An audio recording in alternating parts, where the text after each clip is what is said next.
नाज़रीन, पुराणी सलिया वेझो रावड़ा मोरी भरिसां ज़मींदारी बंद खे घारो पइजी वियो। दरियाई वहिकरनि केतिराई इलाइक़ा ॿोड़ बाद सुहिणी लठ लॻ लिंक बंद ऐं RBOD जी पुल ते दॿाउ वधाइणु शुरू करे छॾियो आहे। वधीक तफ़सील मालूम करियूं था ठटे खां SS न्यूज़ रिपोर्टर तनवीर ख़ास केली खां। जी तनवीर, तफ़सीलनि खां आगाह कजो।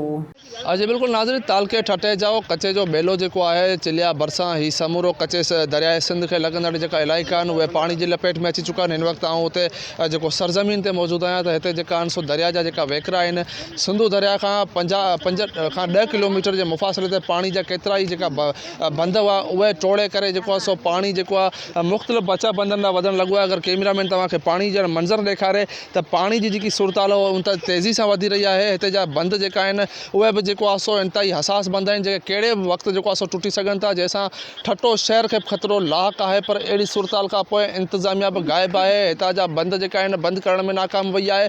चूंडियल नुमाइंदो बि हिते नज़र नथो अचे। हिन जा वोटर जेके आहिनि उहे बि परेशान नज़र था अचनि। उन्हनि खे खाद खुराक राशन टेंट वग़ैरह कुझु बि न मिलियो।